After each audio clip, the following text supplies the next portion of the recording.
আসসালামু আলাইকুম রহমতুল্লাহ। কেমন আছেন আপনারা দর্শকবৃন্দ? অবশ্যই আপনারা ভালো আছেন। আমাদের নতুন আয়োজন পাবনা শমশেরনগরে SM News 24 পরিবার পক্ষ থেকে আপনাদের সকলকে জানাই সুস্বাগতম। যে যেখান থেকে দেখছেন এবং শুনছেন সবাইকে জানাচ্ছি অন্তঃস্থল থেকে শুভেচ্ছা। আমাদের SM News 24 ভাবনায় শমশের অনুষ্ঠানে আমরা এমন এক ব্যক্তি পেয়েছি যিনি দুইবারের সফল চেয়ারম্যান জনাব জুয়েল আহমদ মহোদয়। আমরা ওনার কাছ থেকে আমরা প্রথমে জানতে চাইব আমাদের এই অনুষ্ঠানে এসে আপনার অনুভূতি কী? ধন্যবাদ আপনাকে। শমশেরনগরের SMNews24.com-এর পক্ষ থেকে আপনারা আজকে আমার এখানে এসেছেন, তাই আপনাদেরকে স্বাগতম।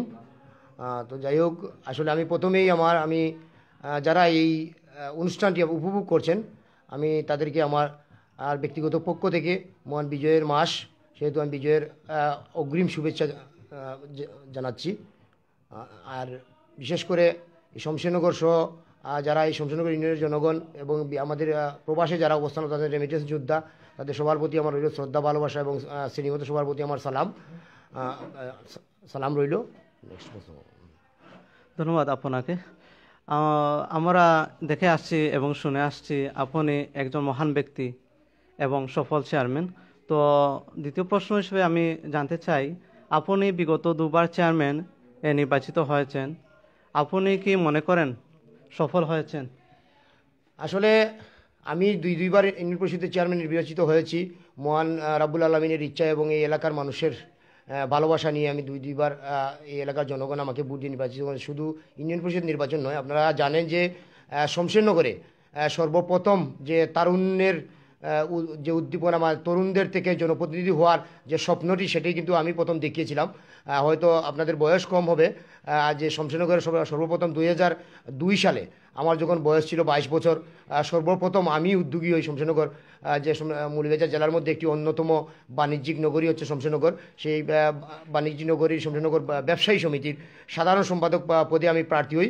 তখন আমার বয়স ছিল মাত্র 22 বছর 3 মাস। সেই সময় আমি যখন প্রার্থী হওয়ার পরে আমার বিরুদ্ধে অনেক সমালোচনা হয়েছিল, কিন্তু তখন আমি তরুণদের পক্ষ থেকে আমি প্রতিনিধি হয়েছিলাম। অনেকেই আমার বিরুদ্ধচারণ করেছিলেন, কিন্তু যেহেতু এই দেশে যে তরুণের একটি জোয়ার সৃষ্টি হয়েছে এবং তরুণদেরকে, এই এলাকার তরুণদেরকে প্রতিনিধিত্ব করা বা সমাজের বিভিন্ন কর্মকাণ্ডে সম্পৃক্ত করার যে একটি প্রয়াস আমার ছিল, আমি সেই সময় সাধারণ সম্পাদক প্রথমে প্রার্থী হয়ে এই এলাকার ব্যবসায়ীবৃন্দ, আমার প্রিয় ব্যবসায়ীবৃন্দ আমাকে বিপুল ভোটের মাধ্যমে সেই সময় আমাকে সাধারণ সম্পাদক নির্বাচিত করেন। পরবর্তীতে আমি এই শমশেরনগর বণিক কলা সমিতির ব্যবসায়ী সমিতির সভাপতি প্রার্থী হই এবং সেই নির্বাচনেও এই এলাকার জনগণ, বিশেষ করে এই বাজারের আমার প্রিয় ব্যবসায়ীবৃন্দ আমাকে বিপুল ভোটের মাধ্যমে সভাপতি নির্বাচিত করেন। সেই ধারাবাহিকতায় আমি পরবর্তীতে 2011 সালে, আপনারা জানেন যে আমি বাংলাদেশ আওয়ামী লীগের সমর্থিত এবং এই এলাকার মানুষের সকলের সমর্থন নিয়ে আমি চেয়ারম্যান পদপ্রার্থী হয়েছিলাম। সে সময় আমার বয়স 31 বছর হয়েছিল। সেই 31 বছর বয়সে এই এলাকার জনগণ আমাকে ভালোবেসে এবং আমার প্রতি বিশ্বাস রেখে আমাকে বিপুল ভোটের মাধ্যমে চেয়ারম্যান নির্বাচিত করেছিলেন। এবং পরবর্তীতে আপনারা জানেন 2016 সালে আওয়ামী লীগের মনোনীত নৌকা প্রতীকের প্রার্থী হিসাবেও আমি নির্বাচন করেছি এবং এই এলাকার মানুষ আমাকে পুনরায় আবার বিপুল ভোটের মাধ্যমে চেয়ারম্যান নির্বাচিত করেছেন। তো সফলতা কতটুকু সেটা আসলে আমি বলবো না। আমি সফল হয়েছি বা আমি মানুষের আশা পূর্ণ করতে পেরেছি কিনা না, হয়তো আপনারা জানেন, হয়তো আগামী কিছুদিনের মধ্যে আমরা মার্চ মাসের পরেই ইউনিয়ন পরিষদ নির্বাচন হবে এবং সেই নির্বাচনের মাধ্যমেই আপনারা হয়তো সেই ফলাফলটি আপনারা দেখতে পারবেন যে আমি সফল হয়েছি কিনা না। কারণ আমি যদি মুখ দিয়ে বলি, তবে আমি এতটুকু বলতে পারি যে আমি 10 বছর যে কাজ করেছি এই এলাকার জনগণের চিন্তা করে, যদিও আমি আওয়ামী লীগের মনোনীত চেয়ারম্যান প্রার্থী ছিলাম, কিন্তু আমি আওয়ামী লীগের চেয়ারম্যান হয়ে কাজ করি নাই। আমি শমশেরনগরের সকল মানুষের চেয়ারম্যান হয়ে কাজ করার আমি চেষ্টা করেছি, সকল মানুষকে আমি সাথে নিয়ে এগিয়ে যাওয়ার আমি চেষ্টা করেছি। এবং বিশেষ করে যে উন্নয়নের কথা যদি বলতে হয়, সেগুলো দৃশ্যমান আছে, সেটাগুলো আমার বলতে হবে না। জানেন আপনারা যে 2008 সালে মাননীয় প্রধানমন্ত্রী জননেত্রী শেখ হাসিনার নেতৃত্বে এদেশে সরকার গঠন হওয়ার পরে সারা দেশব্যাপী যে উন্নয়নের জোয়ার সৃষ্টি হয়েছে, সে ধারাবাহিকতায় বিগত সময়ে শমশেরনগরেও অনেক উন্নয়ন হয়েছে, যেটা হয়তো নিন্দুকেরা তাদের চোখে না লাগতে পারে, তবে আমাদের কাঙ্ক্ষিত যে একটি চাওয়া আছে শমশেরনগরবাসীর, দীর্ঘদিনের যে চাওয়া, প্রাণের দাবি, যে বিশেষ করে উপজেলা বাস্তবায়ন এবং পৌরসভা, এই দুইটি কাজ আমরা এগিয়ে নিতে পারিনি, বা হয়তো অদৃশ্য কোনো কারণে আমরা সেই কাজগুলো আমাদের থেকে আমরা বঞ্চিত আছি। তবে আমরা আশা করি বিভিন্ন সময় আমরা অনেক কাজ দূরে এগিয়ে গিয়েছিলাম থানা বাস্তবায়নের জন্য, পৌরসভা বাস্তবায়নের জন্য, কিন্তু একটি কুচক্রী মহল যারা অদৃশ্যভাবে শমশেরনগরের উন্নতি চায় না, উন্নয়ন চায় না, শমশেরনগর এগিয়ে যাক সেটা চায় না, তাদের কারণে, প্রতিবন্ধতার কারণে আমরা বারবার বাধাগ্রস্ত হয়েছি। তো আমি আশাবাদী, আমি বিশ্বাস করি মাননীয় প্রধানমন্ত্রীর নেতৃত্বে এই সরকার থাকা অবস্থায় আমরা অবশ্যই আমাদের এই প্রাণের দুটি দাবি আমাদের বাস্তবায়ন হবে, এটা আমার বিশ্বাস। এবং পাশাপাশি আমি একটুকুই বলবো যে শমশেরনগর যে আজকে উন্নতির যে শিখরে আছে বা যেভাবে এগিয়ে যাচ্ছে, সেটার মূল দাবিদার হচ্ছে এই এলাকার জনগণ, এই এলাকার জনগণের, এই এলাকার মানুষের নিজস্ব প্রচেষ্টায় এগুলো এগিয়ে যাচ্ছে। আর আপনারা নিশ্চয়ই অবগত আছেন যে আমরা একটি অত্যন্ত শান্তিপ্রিয় এলাকা, আমাদের এলাকাটি অত্যন্ত শান্তিপ্রিয়। এই এলাকার মানুষ আইন শৃঙ্খলার প্রতি অত্যন্ত শ্রদ্ধাশীল। এখানে মারামারি, হানাহানি, এখানে রাজনৈতিক প্রতিহিংসা, এখানে সাম্প্রদায়িকতা, এগুলো কোনো কিছুর শস্য পরিমাণ কোনো বিভেদ এখানে নেই। কিছু কিছু মানুষ হয়তো তাদের ব্যক্তিস্বার্থের কারণে প্রচার করতে পারে। আমরা ইদানিং আমরা দেখতে পাচ্ছি যে নির্বাচন আসন্ন, এর মধ্যে অনেকেই প্রচার করছেন যে শমশেরনগরকে সন্ত্রাসমুক্ত করবেন, শমশেরনগরকে মাদক মুক্ত করবেন, চাঁদাবাজ মুক্ত করবেন। এই বক্তব্যগুলো শুনে আসলে আমাদের কষ্ট হয়, কারণ আমরা তো দেখতে পাই না এই শমশেরনগরের একটি সুনাম আছে। এই বক্তব্যগুলো যারা দেন বা এগুলো যারা প্রচার করেন, তাদের উদ্দেশ্যে আমি বলতে চাই যে দয়া করে নির্বাচন করবেন বা জনপ্রতিনিধিত্ব হবেন, বা আপনাকে জনগণ যদি ভালোবাসে অবশ্যই আপনার লোকে আপনি পৌঁছবেন। আমরাও চাই এই এলাকার মানুষ কখনো অসঠিক বা ব্যক্তিকে তাদের কাঙ্ক্ষিত স্থানে পৌঁছায় নাই বা স্থান দেয় নাই, সঠিক ব্যক্তিকে সবসময় দিয়েছেন। তো আমার বিশ্বাস আছে যে জনগণ যে সিদ্ধান্ত নেবেন সেই সিদ্ধান্তের প্রতি আমরা শ্রদ্ধাশীল প্রত্যেকেই থাকা উচিত। আমি নিজেও আছি। তবে এইভাবে ঢালাওভাবে যে শমশেরনগরে চাঁদাবাজ মুক্ত করা, এগুলা বা সন্ত্রাস মুক্ত করব, এতে বোঝা যায় যে আমাদের এলাকায় সন্ত্রাসী চাঁদাবাজরা আছেন। এটা কিন্তু অত্যন্ত দুঃখজনক। এটা আমার মনে হয় শমশেরনগরের একজন মানুষও বলতে পারবে না যে শমশেরনগরে কোনো ধরনের চাঁদাবাজির ঘটনা ঘটেছে বা কোনো সন্ত্রাসী কর্মকাণ্ড আছে। এখানে কোনো সন্ত্রাসী নেই, কোনো চাঁদাবাজি নেই। হ্যাঁ, দুর্নীতিবাজ আমাকে বলতে পারেন, আমার বিরুদ্ধে অভিযোগ থাকতে পারে, আমার কর্মকাণ্ডের সমালোচনা করার আমার জনগণের পূর্ণ অধিকার আছে। কারণ যেহেতু আমি জবাবদিহিতায় বিশ্বাসী, আমি স্বচ্ছতায় বিশ্বাসী, আমার বিরুদ্ধে অভিযোগ থাকলে সেটা উপস্থাপন করার অধিকার এই এলাকার জনগণের আছে। তবে নিজের সামান্য স্বার্থের জন্য যাতে এলাকার সুনাম নষ্ট না হয় সে ব্যাপারেও আমার মনে হয় আমাদের সকলের সুদৃষ্টি রাখা প্রয়োজন। ধন্যবাদ আপনাকে। আমরা আপনার অনেক কীর্তি ঘুরে দেখেছি, শুধু শমশেরনগর নয়, শঙ্করপুর বলেন, গোবিন্দপুর বলেন, সোনাপুর, কৃষ্ণপুর, অনেক কিছু দেখেছি। যেমন যেখানে পূর্বে ছিল ইটসলিং, সেখানে আজ পাকা রাস্তা দেখতে পাচ্ছি। এমনকি যেখানে মাটি ছিল, কাদার কারণে হাঁটতে পারিনি, সেখানে আজ ইটসলিং কিংবা পাকা রাস্তার সমাহার।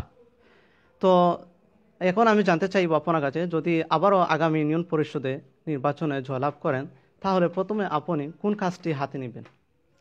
আসলে আপনি যেটা বলছেন যে কাজগুলো হয়েছে, আসলে এই কাজগুলো আমার নয়।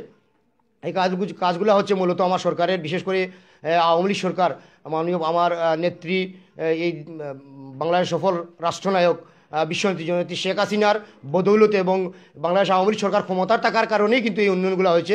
এই উন্নয়নগুলো আমি ইউনিয়ন পরিষদের, আমি চেয়ারম্যানের নয়, এই উন্নয়নগুলো হচ্ছে সরকারের। আপনারা জানেন এই সরকারের উন্নয়ন আমরা অনেকেই অনেক সময় দেখা যায় সরকারের বরাদ্দ এনে বা সরকারের উন্নয়নকে নিজের বলে প্রচার করে দিই। আমি সেটা আমি পছন্দ করি না। যতটুকু উন্নয়ন হয়েছে আমার ইউনিয়নে, যা কাজ হয়েছে, সকল কাজের কৃতিত্ব হচ্ছে মাননীয় প্রধানমন্ত্রী জননেত্রী শেখ হাসিনার, সকল কৃতিত্ব হচ্ছে বাংলাদেশ আওয়ামী লীগ সরকারের। এখানে আমার কোনো কৃতিত্ব নেই, এখানে আমি বলবো আমার কোনো এখানে ক্রেডিট নেওয়ার কোনো সুযোগ নেই। তো যাই হোক, দ্বিতীয় যে প্রশ্নটি আপনি করেছেন, আসলে নির্বাচন আসন্ন, নির্বাচনে মহান আল্লাহ রাব্বুল আলামিনের ইচ্ছা, আমি মুসলমান, আমি ইসলাম ধর্মে বিশ্বাসী, সেহেতু আমি মনে করি আমার আল্লাহর ইচ্ছা ব্যতীত যে পৃথিবীর একটি ধূলিকণাও এদিক সেদিক হওয়ার কোনো ক্ষমতা নেই। আমার বিশ্বাস, যদি আমি ভালো করে থাকি, আমি যদি মানুষের পাশে থেকে থাকি 10 বছর, আমি কিন্তু চেষ্টার কোনো ত্রুটি করি নাই। আমি এটা মনে করি, যদি আমার কর্মের ফলস্বরূপ জনগণ যদি মনে করেন, আমার এলাকার মানুষ যদি মনে করেন যে আমি সুখে দুঃখে তাদের পাশে ছিলাম বা আমি থাকার চেষ্টা করেছি, তাহলে অবশ্যই তারা যে সিদ্ধান্ত দেবেন, যে রায় দেবেন, সেটা আমি মাথা পেতে নেব এবং সেটা মাথা পেতে নিতে আমার কোনো আপত্তি নেই। আমি এমনিতেই আমার শমশেরনগরের মানুষের কাছে আমার কৃতজ্ঞতার শেষ নেই, আমার ঋণের শেষ নেই। কারণ আমি যখন যা চেয়েছি এই এলাকার মানুষের কাছে তখনই মানুষ আমাকে দিয়েছেন এবং কখনও আমাকে খালি হাতে ফেরান নাই। তাই আমি শমশেরনগরবাসীর কাছে ঋণী। আমার এখন ঋণ পরিশোধ করার সময় আমি চেয়ারম্যান পরবর্তীতে হতে পারি বা না পারি, আমি যতদিন বেঁচে থাকবো আমি আমার এই এলাকার মানুষের সুখে দুঃখে আমি তাদের পাশে থাকবো, সেই অঙ্গীকারটুকু আমি করছি। কারণ আমার ঋণের আমি চেষ্টা করব কিছুটা হলেও যে আমি যে ঋণগ্রস্ত আছি মানুষের কাছে সেই ঋণের কিছুটা হলেও আমি যাতে বোঝা হালকা আমি করতে পারি।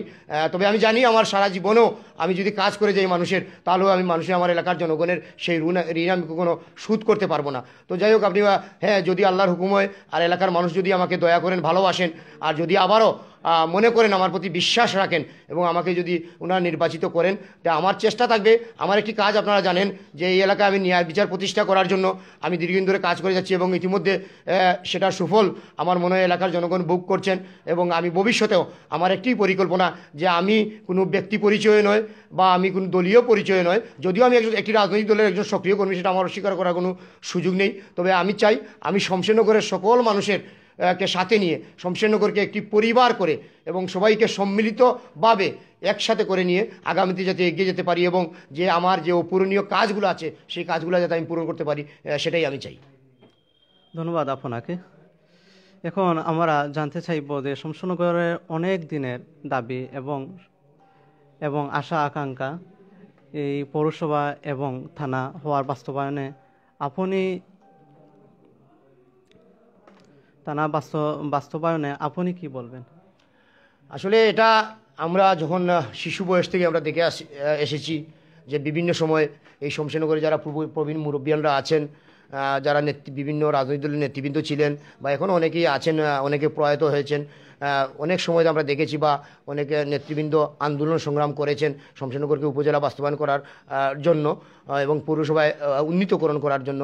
তো আমরা সেই বাস্তবায়নগুলো অনেক সময় আমরা লক্ষ্যের অত্যন্ত কাছাকাছি পৌঁছার পরেও ওই যে আমি পূর্বেই বলেছি যে অদৃশ্য কোনো একটি কারণে হয়তো আমরা এ কারণে আমরা প্রতিবারই আমরা বাধাগ্রস্ত হই।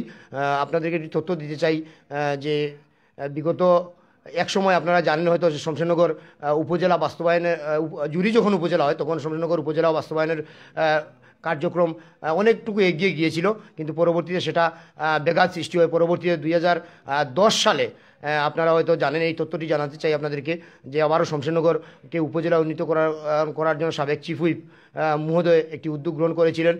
তখনই কিন্তু দেখা গেছে যে আমাদের সাথে যারা সম্পৃক্ত হবেন তাদের বিরোধিতার কারণে সেটা আমাদের সেই কার্যক্রমটি আমরা বেঁচে যাই এবং পরবর্তীতে আবার যখন বিগত 14 সালের পরে আবারও শমশেরনগর উপজেলা এবং পৌরসভায় উন্নীতকরণের জন্য আবারও কাজ শুরু হয়, সেখানেও অনেক দূর এগিয়েছিল, কিন্তু জানি না বারবার কোন কারণে আমাদের একটু বেঁচে যায়। এবং আপনারা জানেন যে বিগত 2 বছর পূর্বে আমাদের এলাকার কৃতি সন্তান, আমাদের সকলের প্রিয় বড় ভাই, সাবেক কারা মহাপরিদর্শক আইজিপি জন মহোদয়, ওনার মাধ্যমে আমরা এই থানা বাস্তবায়নের জন্য আমরা বিভিন্ন কার্যক্রম আমরা এগিয়ে নিয়ে যাচ্ছিলাম এবং এক পর্যায়ে সেই থানা বাস্তবায়ন হওয়ার পথে ছিল, কিন্তু তার মধ্যেই একটি পক্ষ যারা শমশেরনগর থানা চায় না, থানা বাস্তবায়ন হোক সেটা চায় না, তারা একটি অভিযোগ দাখিল করে যে এখানে শমশেরনগর থানা বাস্তবায়ন হলে যারা আমাদের সাথে সম্পৃক্ত হবে তাদেরকে বিভিন্ন ধরনের ভুল বুঝিয়ে আমাদের বিরুদ্ধাচরণ করিয়ে সেই বাস্তবায়নের কার্যক্রমটি আমাদেরকে ব্যাহত করা হয়।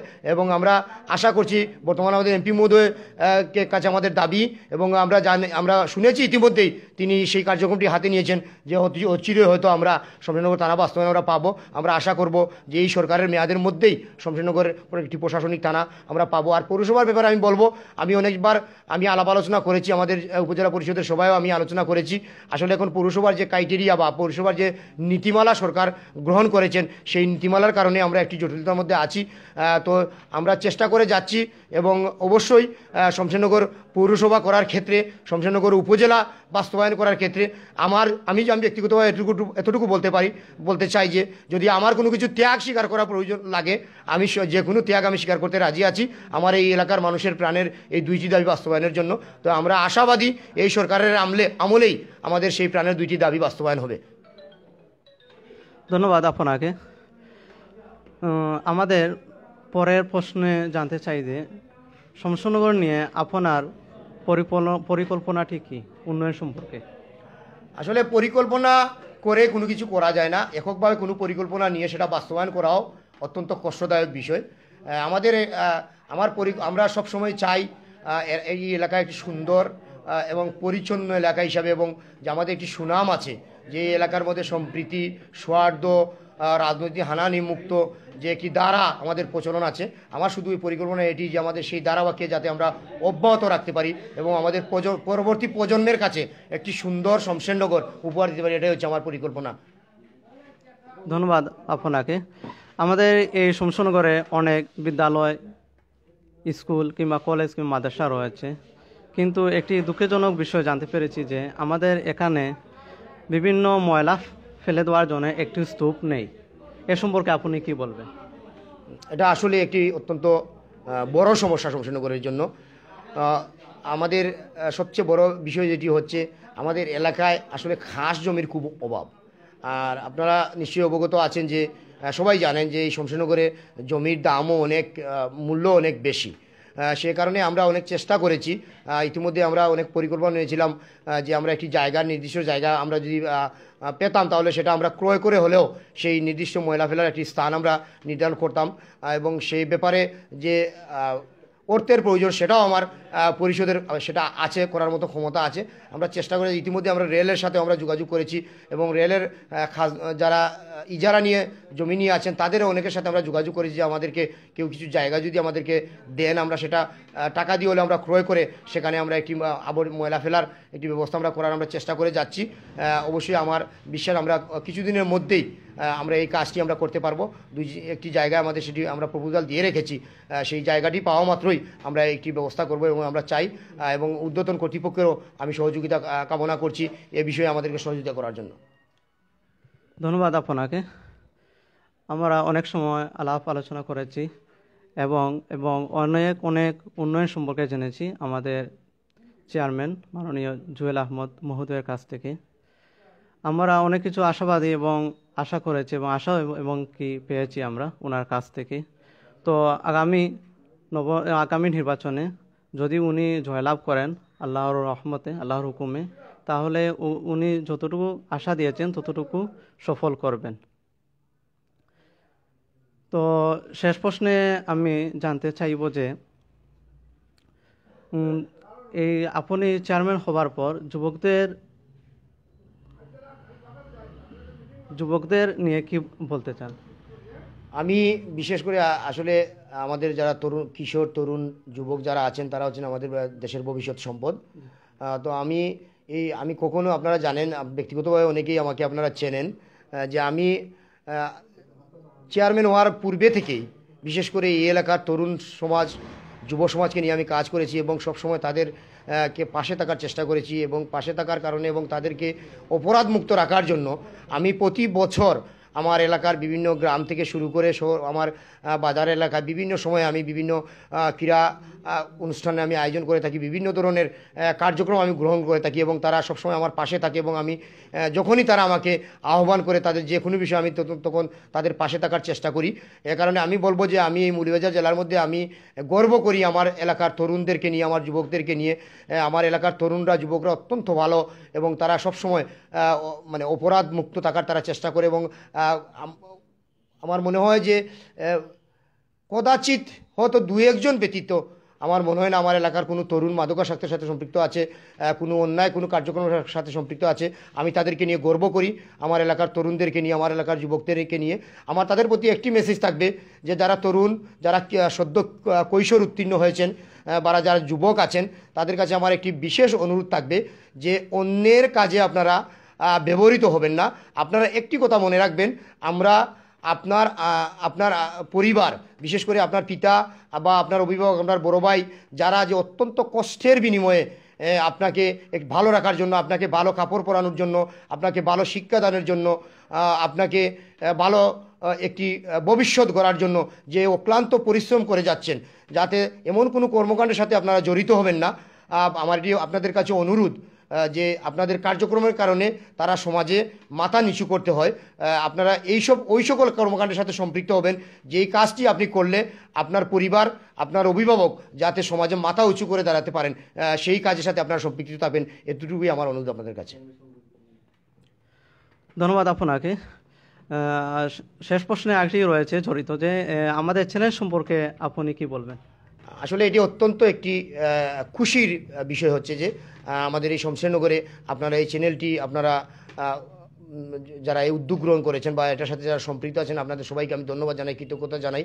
আমরা আশা করব আপনাদের এই smnews24.com এর মাধ্যমে এই আমাদের শমশেরনগর, শুধু শমশেরনগর আমি বলবো না, আমাদের এই সমাজের বা এই দেশের, এই জেলার, এই উপজেলার সকল বিষয় আপনাদের মাধ্যমে উঠে আসবে এবং যেগুলো সমাজের অসঙ্গতি আছে সেগুলোও বেরিয়ে আসবে এবং পাশাপাশি আমাদের এই সমাজে কী প্রয়োজন আছে সেগুলো আপনারা তুলে ধরবেন। দলে হয়তো আমরা অনেক সময় অনেক অজানা বিষয় আমরা জানতে পারবো এবং সেগুলি জানার কারণে হয়তো আমরা সেগুলো সমাধানের ব্যবস্থা আমরা করার সুযোগ হবে। তো আপনাদেরকে ধন্যবাদ জানাই আমার মতো একজন নগণ্য ব্যক্তিকে আপনাদের এই মহতি কার্যক্রমের সাথে সম্পৃক্ত করার জন্য বা আপনাদের এই অনুষ্ঠানে আমার বক্তব্য প্রচার করার কারণে আমার ব্যক্তিগত পক্ষ থেকে আপনাদেরকে ধন্যবাদ জ্ঞাপন করছি। এবং আমি আবারও যারা এই লাইভ অনুষ্ঠান উপভোগ করছেন তাদের সবাইকে আমার ব্যক্তিগত পক্ষ থেকে, আমার ইউনিয়ন পরিষদের পক্ষ থেকে আপনাদেরকে আমি শ্রেণীমতো সালাম, শ্রদ্ধা, শুভেচ্ছা এবং ভালোবাসা জ্ঞাপন করছি। আসসালামু আলাইকুম। ধন্যবাদ সবাইকে। ধন্যবাদ আপনাকে। আপনারা যারা দেখছেন এবং শুনছেন smnews24bd.com, তো আপনারা জেনেছেন এবং শুনেছেন শমশেরনগর নিয়ে মাননীয় চেয়ারম্যান সাহেবের কি পরিকল্পনা রয়েছে এবং কি সম্পর্কে উনি আশাবাদী দিয়েছেন তা আপনারা জেনেছেন এবং শুনেছেন। আপনারা যারা এই SM নিউজের সাথে দেখছেন এবং শুনছেন সকলকে ধন্যবাদ জানিয়ে আমি বিদায় নিচ্ছি। M Iftekhar Hossain Chowdhury, SM News 24 BD।